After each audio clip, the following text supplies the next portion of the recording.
GIC chemistry की तैयारी में आपका स्वागत है। और आज जो हम क्वेश्चन डिस्कस करेंगे वो हम डिस्कस करने जा रहे हैं किसके, स्क्रीन आपके सामने है। ये है चैप्टर आपका रेडॉक्स रिएक्शन। तो आपने इसके क्वेश्चंस ध्यान से देखने हैं, ठीक है। 70 क्वेश्चन हम डिस्कस करेंगे, 40 के करीब आज कर लेंगे, बचे हुए अगली वीडियो में कर लेंगे। चलिए पहला क्वेश्चन हम देखते हैं। विच of the following which will be the proper alternative in place of A in the following equation. देखो आपने इसमें क्या करना है, ये जो आयनिक इक्वेशन होती है, कुछ इक्वेशन आपने याद कर लेनी है, नहीं तो आपको दिक्कत होगी। अब क्या है, देखो पहले तो इसका हम जरा आंसर देख लेते हैं।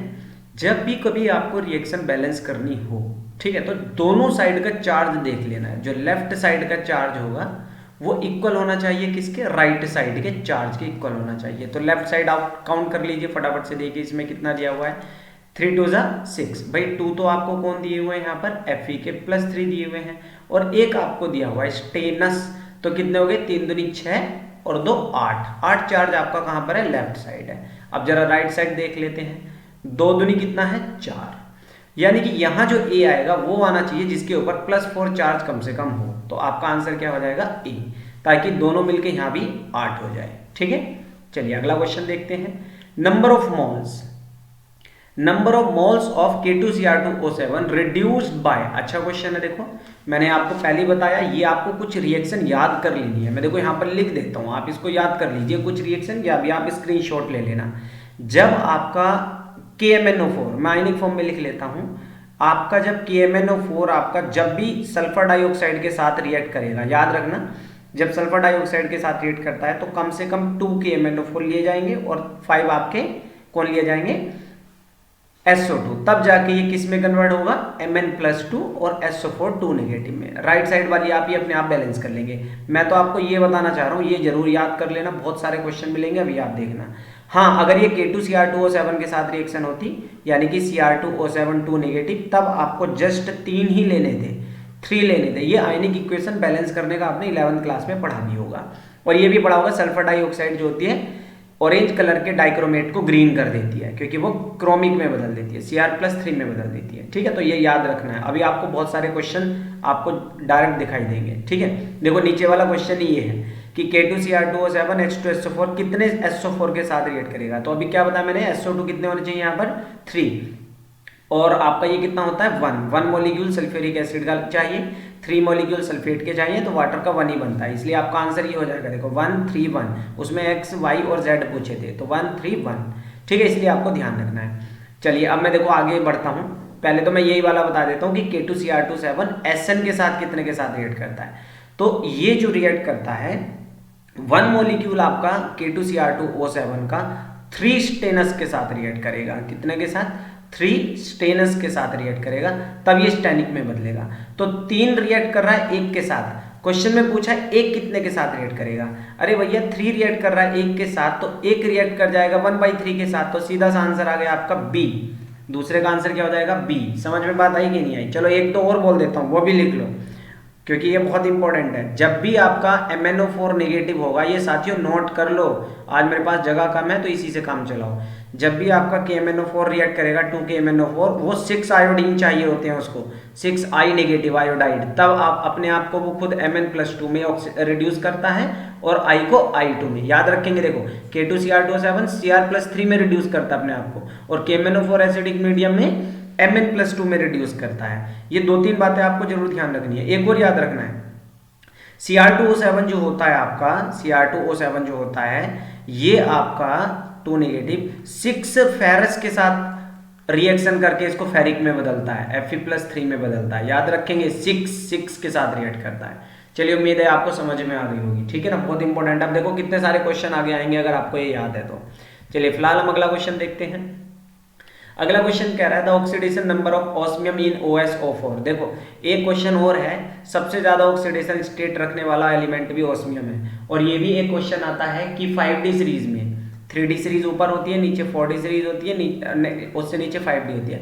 5D सीरीज में सबसे ज्यादा ऑक्सीडेशन स्टेट शो करने वाला एलिमेंट कौन है, वो ऑस्मियम ही है। यहाँ पर +8 होती है, ठीक है। तो आंसर क्या हो जाएगा, 4th का C, क्योंकि ऑक्सीजन होता है -2, ऑक्सीजन क्या होता है -2। तो ऑस्मियम OSO4 ये आपने अब निकाले होंगे, इतने छोटे बच्चे तो है नहीं भाई। इसको x मान लिया, 4 ऑक्सीजन के एटम है, हर ऑक्सीजन -2 होता है, = 0।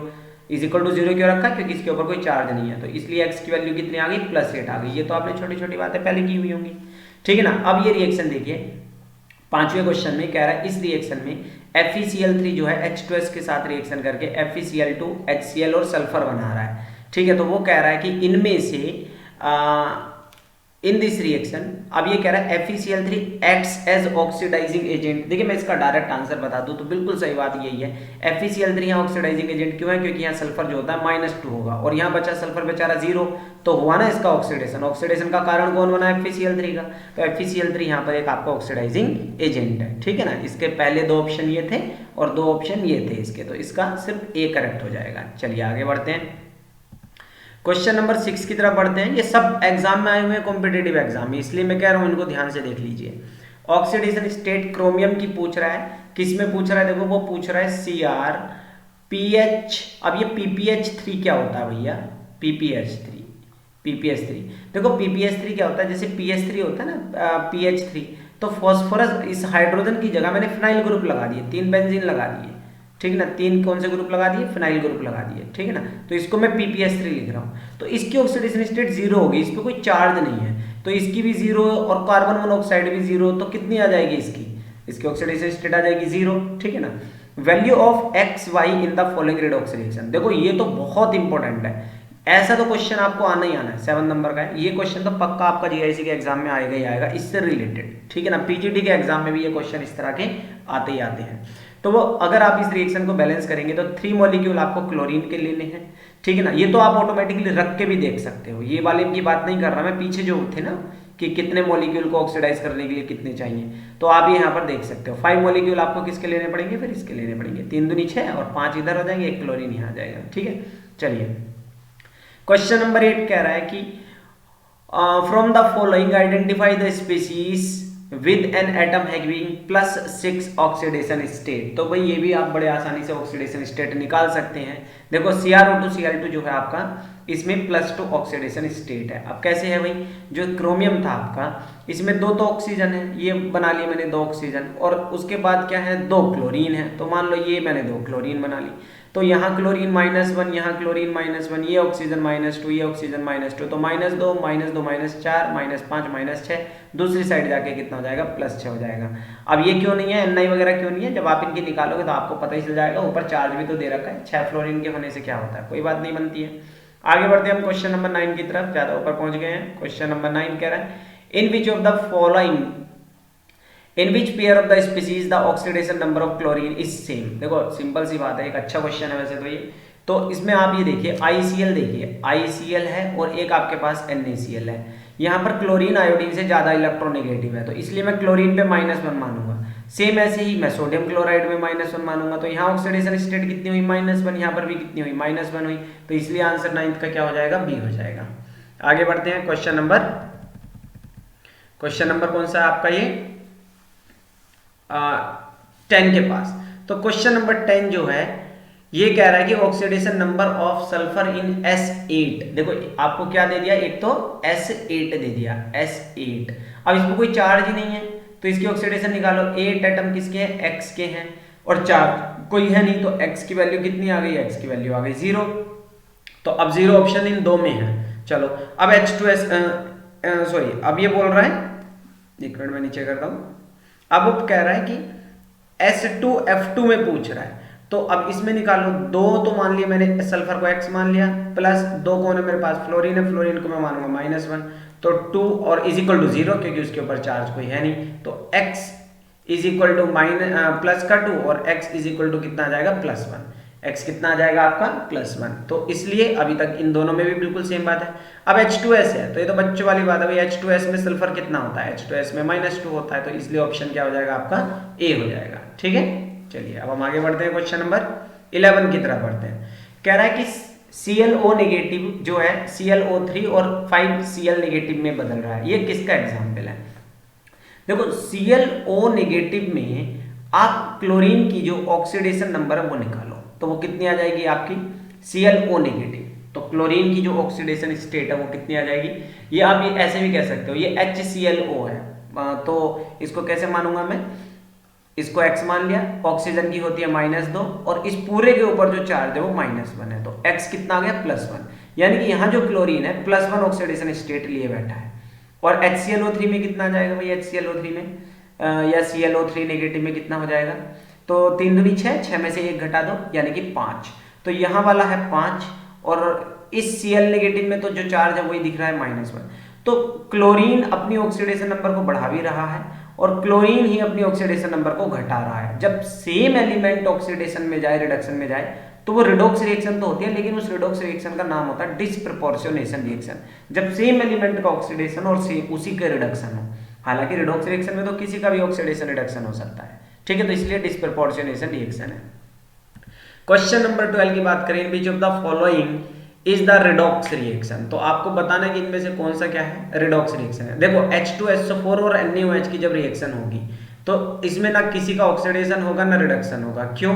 क्योंकि ये जस्ट डिस्प्लेसमेंट रिएक्शन है, ये डिस्प्लेसमेंट रिएक्शन है, तो डिस्प्लेसमेंट में इसमें किसी का कोई ना ऑक्सीडेशन हो रहा है ना क्या हो रहा है, यहाँ पर रिडक्शन हो रहा है। एक तो NaCl बनेगा और क्या बन जाएगा, सॉरी HCl बनेगा और एक Na2SO4 बन जाएगा, Na2SO4, तो ना तो किसका ऑक्सीडेशन हो रहा है रिडक्शन। आप ये देखो यहाँ पर लिख रहा है ना नाइट्रोजन ऑक्सीडाइजेस फ्रॉम नाइट्रोजन, तो नाइट्रोजन ऑक्सीडाइजेस फ्रॉम नाइट्रोजन, तो सिंपल सी बात है, जब एक वर्ड यहाँ ऑक्सीडेशन आ गया तो कभी भी आपको पता होगा अकेला ऑक्सीडेशन कभी नहीं हो सकता, वहां पक्का रिडक्शन भी हो रहा होगा। तो जब यहाँ ऑक्सीडाइज की बात कर रहा है तो इसका मतलब यही होगी और कुछ नहीं है। वाटर उड़ जाएगा तो उसमें क्या है, वो तो स्टेट ही तो चेंज हो गई।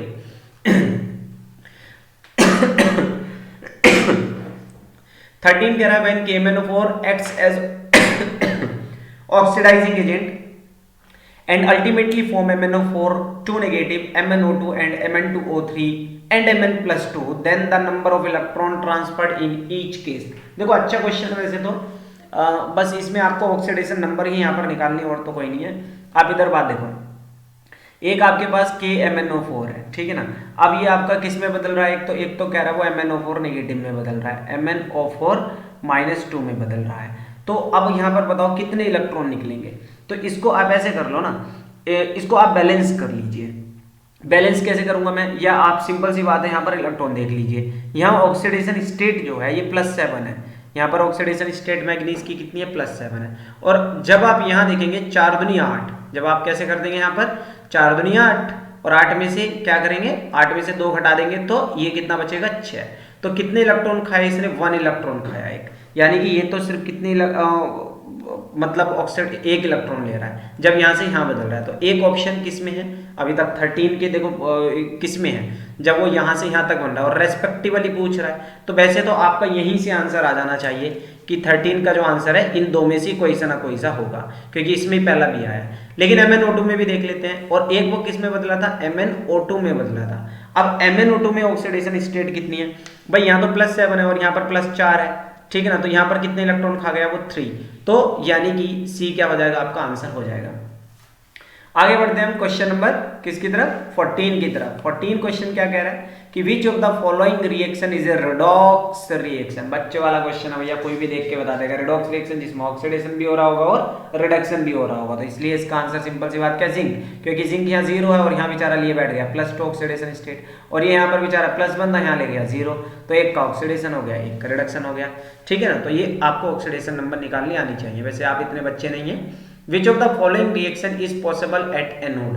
देखो एनोड पर वही होती है जिसका रिडक्शन पोटेंशियल कम हो, या आप ये कहो जिसका ऑक्सीडेशन होगा, जिसका आपने रिएक्शन भी पढ़ी होगी, जिसका ऑक्सीडेशन होगा, जिसका ऑक्सीडेशन होगा, ठीक है ना, वह रिडक्शन वह कहाँ जाएगा, वह एनोड पे जाएगा, क्योंकि हमें पता है एनोड पे ही क्या होता है, ऑक्सीडेशन होता है। तो आप सिंपल सी बात मुझे यहाँ पर ये बताइए कि किसका ऑक्सीडेशन हो रहा है, क्रोमियम का। कैसे हो रहा है कि क्रोमियम यहाँ लिए बैठा है +3 ऑक्सीडेशन स्टेट, और अगर आप Cr2O7 2 नेगेटिव में क्रोमियम निकालोगे तो 2x हो गया, 7 कौन है, क्रोमियम है, हर ऑक्सीजन -2 होता है और चार्ज भी माशाल्लाह -2 ही दे रखा है, तो x इज इक्वल टू कितना हो जाएगा साथियों, ये हो जाएगा आपका प्लस, क्या हो जाएगा ये 6, ठीक है ना। तो यहां पर अगर हम देखें तो +3 से +6 ही हो रहा है, और देखो यहाँ तो इलेक्ट्रॉन ले रहा है, ठीक है ना, साफ पता चल रहा है भगवान की दुआ से, क्योंकि नेगेटिव चार्ज है यहाँ पर, और यहाँ पर हमें साफ दिखाई दे रहा है कि ऑक्सीजन की ऑक्सीडेशन स्टेट मॉलिक्यूल में 0 होती है, यहाँ -2 है, तो सब क्या कर रहे हैं, ये नेगेटिव में जा रहे हैं, मतलब रिडक्शन करा रहे हैं, तो इसलिए ए ही क्या होगा यहाँ पर आंसर होगा। छठा क्वेश्चन क्या, 16वां क्वेश्चन क्या कह रहा है, oxidation state of chromium in CrO4। देखो कार्बन मोनोऑक्साइड याद रखना, अमोनिया PPH3 अभी मैंने पीछे बताया था, वाटर, ठीक है ना, इथेन 1,2 डाइअमीन, इसको इन बोलते हैं, इन सब की ऑक्सीडेशन स्टेट 0 होती है। तो 6 0 हो या 50 0 हो, तो आंसर तो 0 ही आना होगा ना। क्वेश्चन नंबर 17 क्या कह रहा है, oxidation state of sulphur in the anion. तो देखो ये फिर से सही सेम बात हो गई, उसका आपने ऑर्डर लिखना है। तो H2O6 -2 है, तो सिंपल सी बात है, तो सोचना ही नहीं है आप। यहाँ देखो, यहाँ 2 ऑक्सीजन यहाँ है, ठीक है ना, और सॉरी 2 सल्फर यहाँ है इसमें और 2 सल्फर इसमें है, तो सल्फर तो बराबर है, अब चार्ज भी बराबर है, सोचने की बात है। तो जिसमें ऑक्सीजन ज्यादा होंगे उसी की तो ऑक्सीडेशन नंबर ज्यादा आएगी ना, तो यानी कि H2O4 2 नेगेटिव से ज्यादा H2O6 -2 होगा कि नहीं होगा। अब इससे ज्यादा देखना है हमें। अब यहाँ देखो 2 सल्फर पे 4 ऑक्सीजन है, और इस वाले में सिर्फ 1 ऑक्सीजन पे 3 क्या है, इसमें क्या है, 1 ऑक्सीजन पे 3 और 1 सल्फर पे 3 ऑक्सीजन है, चार्ज बराबर है, तो इस पे ऑक्सीजन ज्यादा जुड़ी हुई है, और ये तो बच्चे को पता है, जिस पे ऑक्सीजन ज्यादा जुड़ी हुई होती है उसका ऑक्सीडेशन ज्यादा होता है, तो इसलिए आंसर ये हो जाएगा आपका H2O6 सबसे ज्यादा, SO3 उससे कम, और H2 ये निकाल सकते हो, लेकिन मैंने ट्रिक से बता दिया आपको, ठीक है, बेसिक सी आप बात डिस्कस करके यहाँ पर बता सकते हैं। अब ये कह रहा है कि decoloration of 1 mole of KMnO4 and H2O2। देखो ये मैंने अभी पहले भी बताया था, ये आप जरूर याद कर ले।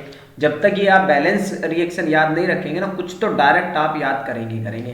तो मैं देखो यहाँ पर बता देता हूँ कि जब आपका 2 मॉलिक्यूल KMnO4 के होते हैं, ठीक है ना, ये तो बिल्कुल अगर आप पढ़ा भी रहे हैं ना बच्चों को, तो डी ब्लॉक एलिमेंट आप पढ़ा होगा आपने, नहीं पढ़ा रहे हैं तो डी ब्लॉक एलिमेंट में पोटेशियम परमैंगनेट की सारी बैलेंस्ड इक्वेशन दी हुई है, K2Cr2O7 की 12th क्लास की कोई सी भी बुक उठाकर देख लेना। तो 3 मॉलिक्यूल H2SO4 के होते हैं, और यहाँ पर आपके 5 मॉलिक्यूल H2O2 के होते हैं। 5 मॉलिक्यूल किसके होते हैं, H2O2 के होते हैं। तब ये रिएक्शन करके K2SO4 MnSO4 H2O और ये अलग अलग से प्रोडक्ट बना देते हैं। बैलेंस आप कर लोगे, मुझे रिएक्टेंट वाली साइड चाहिए बस। K2SO4 MnSO4 वाटर बनेगा, ऑक्सीजन बनेगी, ठीक है ना, ये चाहिए। तो फिलहाल आप यहाँ पर ये देखिए कि 2 जो होता है वो कितने के साथ रिएक्ट करता है, 5H2O2 के साथ रिएक्ट करता है। अब वो कह रहा है decolourisation of 1 mole of KMnO4 H2O2 कितना चाहिए, तो 5 से मतलब दो मॉलिक्यूल को रिड्यूस करने के लिए चाहिए 5, तो 1 को करने के लिए चाहिए 2.5, तो 2.5 का मतलब होता है 5/2, ठीक है ना, ये इसका मतलब क्या हो गया 5/2। तो आंसर कितना हो जाएगा आपका 18 का C। उसके बाद कह रहा है, ये क्वेश्चन थोड़ा सा आपको मेमोराइज रखना है, क्वेश्चन नंबर 19 जो है ये आपको मेमोराइज रखना है, AI में आया वैसे ही।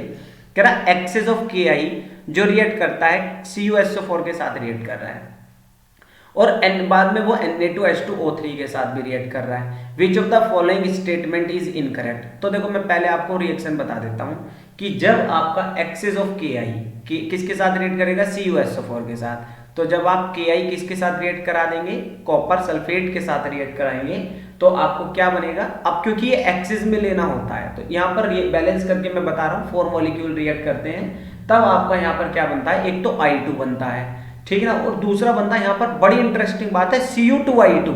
क्या बनता है, Cu2I2 बनता है, और K2SO4 तो बनेगा ही बनेगा, ठीक है ना, K2SO4 वो तो आयनिक प्रोडक्ट है। तो यहाँ पर Cu2I2 बनता है, कुछ कह देते हैं Cu2I2 बनता है, और इसमें इनकरेक्ट ही पूछ रहा है, तो यही गलत है Cu2I2। हालांकि I2 भी निकला, इसमें कोई दो राय नहीं है। अब I2 रिड्यूस कैसे हो रहा है, अब ये देखते हैं I2 रिड्यूस कैसे हो रहा है।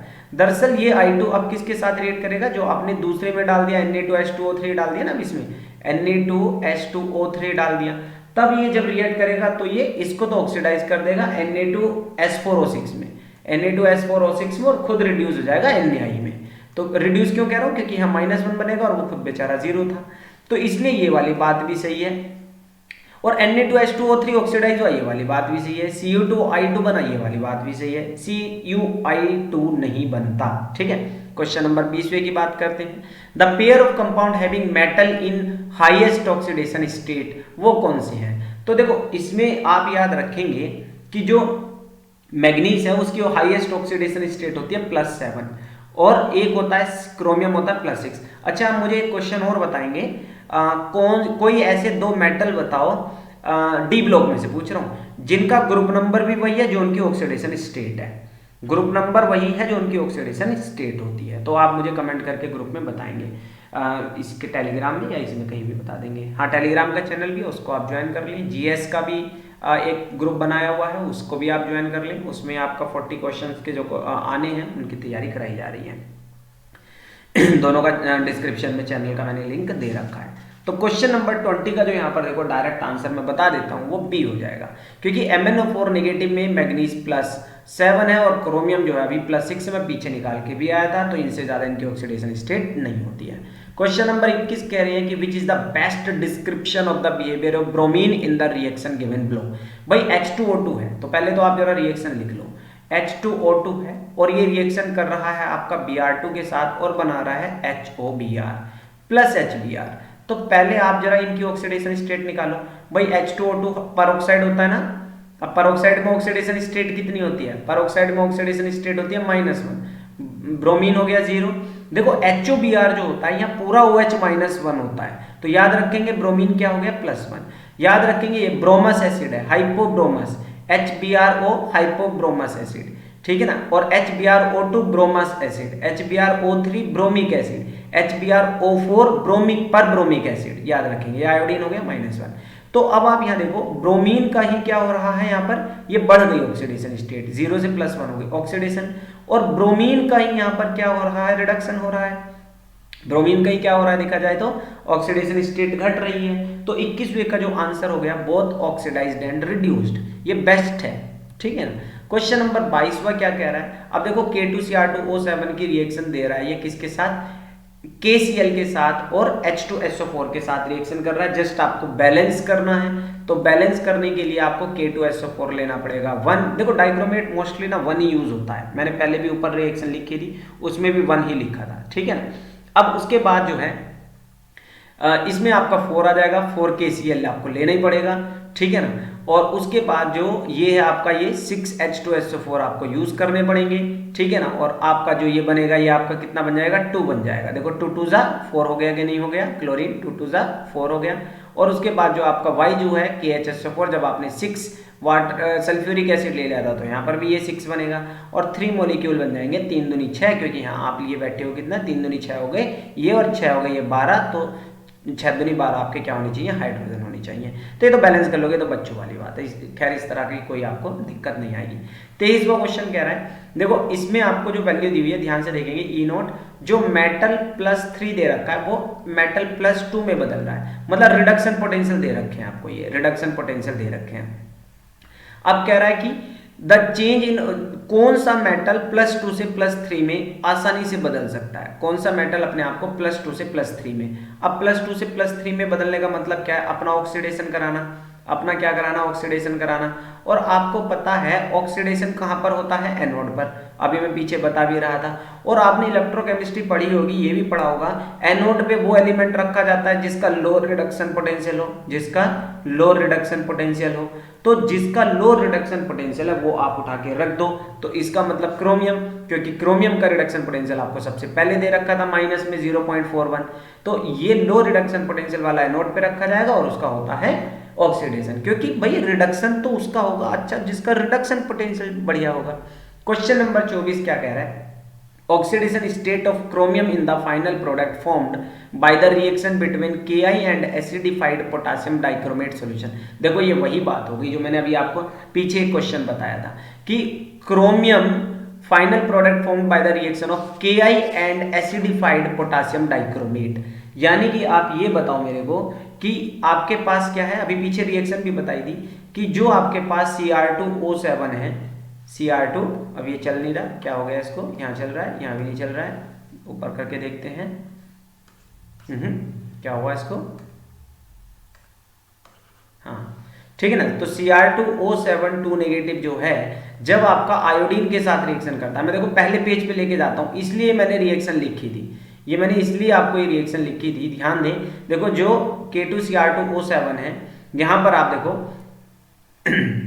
मैंने इसको KMnO4 के साथ भी रिएक्शन लिख के दिखाई थी आपको कि अगर आप KMnO4 के साथ देखेंगे तो कितने आयोडीन के साथ रिएक्ट करता है, वो 6 आयोडीन के साथ रिएक्शन करता है। तो भैया ये डी ब्लॉक एलिमेंट की आप जो आयनिक फॉर्म है ये तो आप लर्न करके ही चले जाना।